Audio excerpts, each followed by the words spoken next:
Hi there, Geminis. Welcome to your reading. So, when I was shuffling out this card for you, this spread for you guys, what I saw was I saw this young man. He's about 20, 25, 26. He's looking. He's wearing um, I want to say Renaissance type of clothing, and he's looking into this really dark mirror. It looks like a mirror, but I feel like it might have been like a bronze plate. It's painted black, so you can kind of see a reflective surface. It's really big, so it acts as a mirror. And in the mirror is somebody that looks like him, but the person looks slightly different. So first, he raises his left hand, and the person in the mirror also raises their left hand. And then he raises his right hand, and then he mutters something, and the other person also in the mirror also raises their right hand.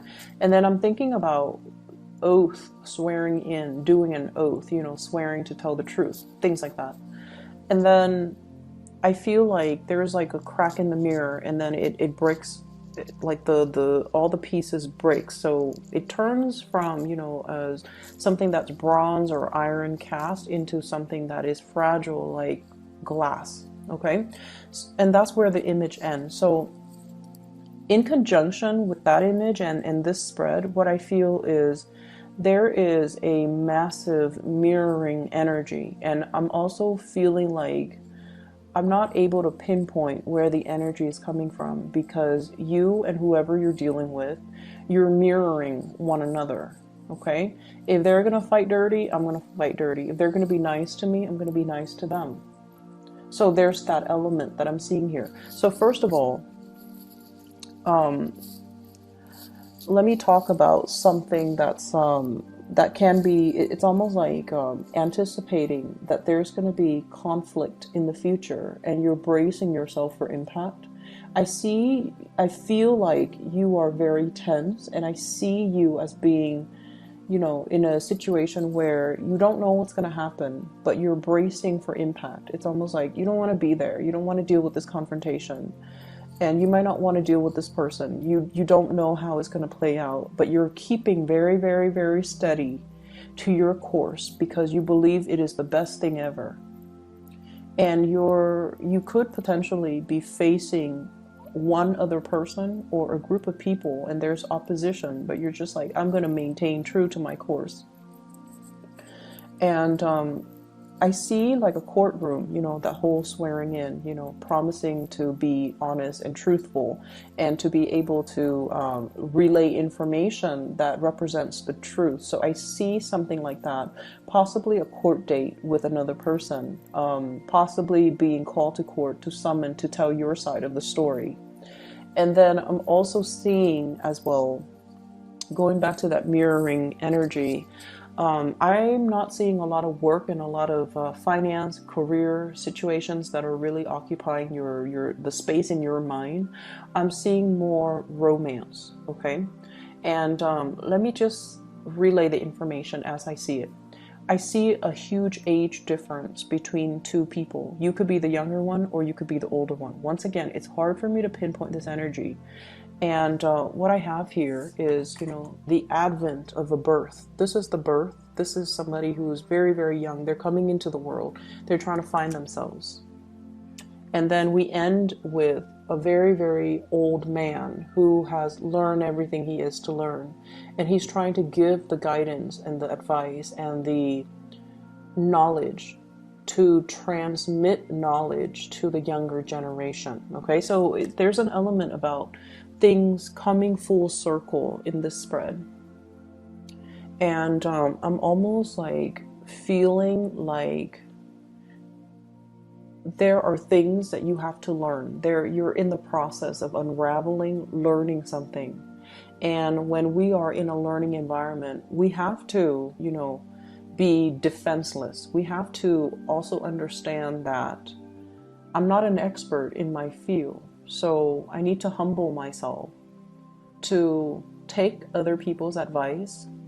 I need to humble myself to accept the fact that I don't know everything, and to listen to people's sage advice, to listen to people that are experts in their field, and to listen to people that have good reputation as being somebody who's, well respected, and they're known to give unbiased advice, or they're, just experts in their field. They know what they're talking about. I need to operate from that space where I'm open and receptive to new information, new ways of doing. And, I can still be critical of the information I'm getting, but I need to consult the right sources and the right types of people in order for me to, grow as a person. So I'm seeing here there is a lot of potential for growth, from this infant stage.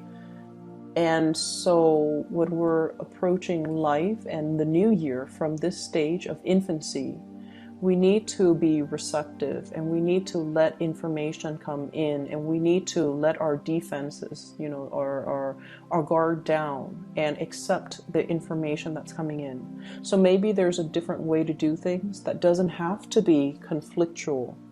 Maybe there's a wiser, a more exalted way to do things, where we can give of ourselves, where we can transfer knowledge, where we can allow new situations to thrive. Okay, so steering away from conflict and moving towards a situation where it's almost like making that sacrifice, letting the ego aside in order to allow new things to thrive, in order to allow new opportunities for new people to come into the picture. So that's what I'm sensing here. And I feel, once again, going back to that initial message that I got off track on, there is a relationship here where there's an age difference. And the reason I bring this up is a lot of the times age gaps, can indicate a generational rift between two people. One person operates from more of that place of, I'm feeling, honestly, 1950s types of family dynamics, where the one person is like the breadwinner, the other person is like the homemaker or the caretaker.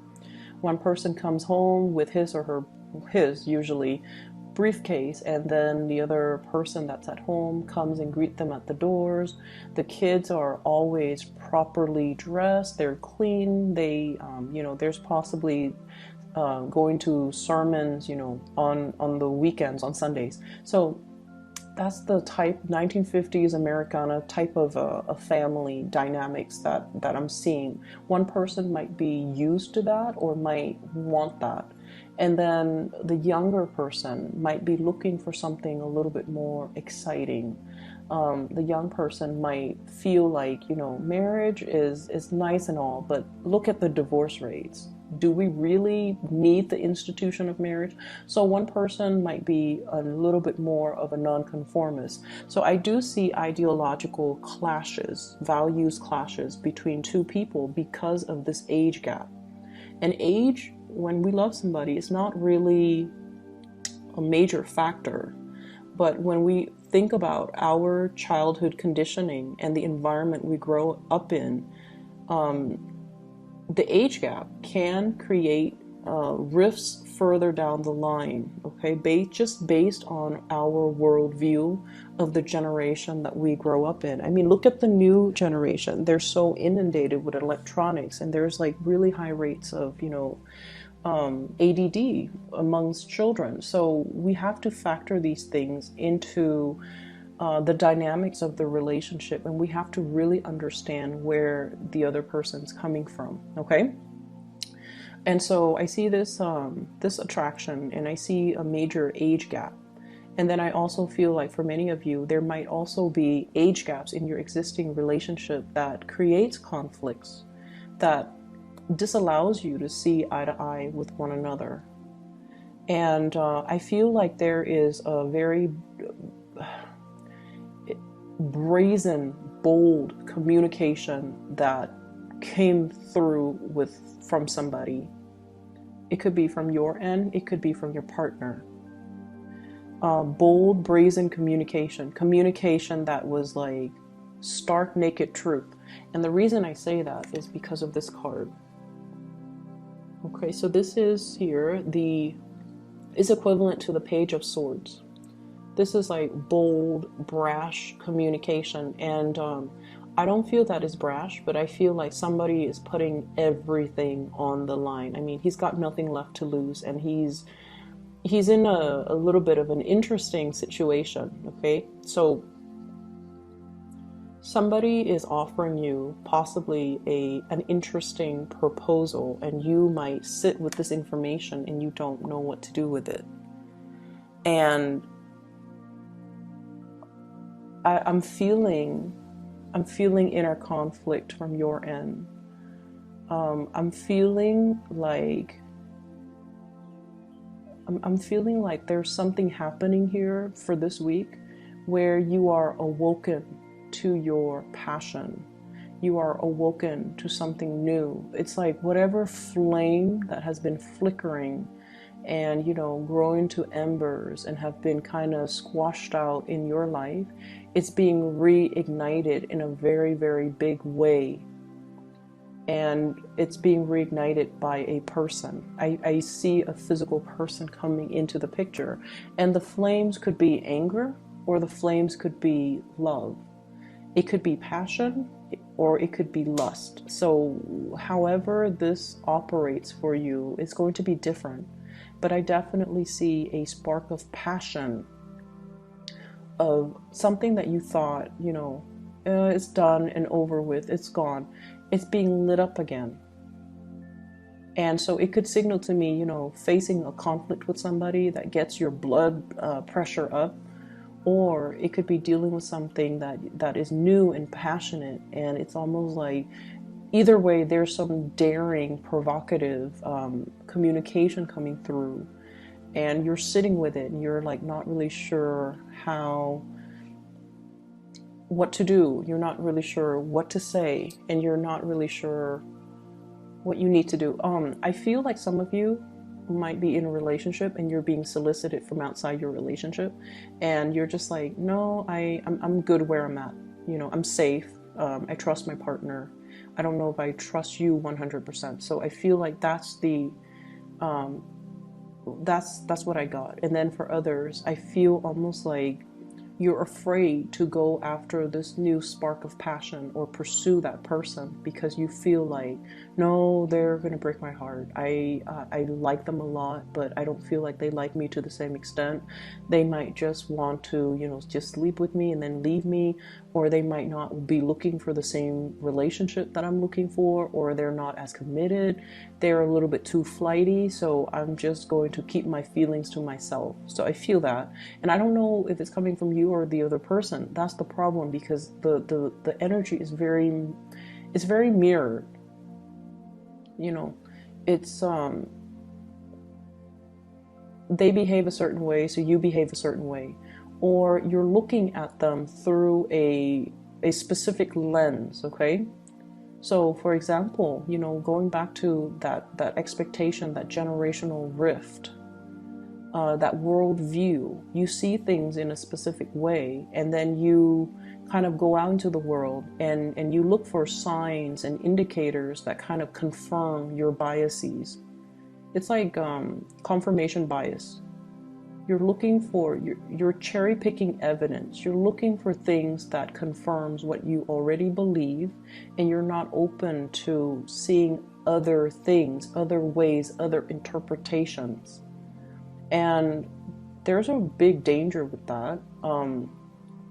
So you might perceive somebody as, you know, oh, they're hot-headed, they're a player, I like them a lot, they're not looking for the same thing, so I'm just going to close myself off and keep my feelings to myself, even though there is this huge spark of passion. So it's all in the spirit of self-preservation from your end. And then I also feel like I also feel you not making a move. I also feel you assessing. And I see two people looking at each other and constantly just assessing one another's motives. But there's very little true communication or true understanding of one another. So that's, you know, Anytime we encounter somebody that's very different from us, it's a good opportunity to learn. It's a good opportunity for us to kind of expand our consciousness and to figure out, why are they doing things like this? We can learn a few things. We can learn better ways of doing even. So the people that I see you dealing with, I have water signs, fire signs, and air signs. Aquarius, Gemini, Libra, Queen of Swords, Queen of Cups, Pisces, Cancer, Scorpio, King of Wands. This is a fire sign, Sagittarius, Aries, or Leo.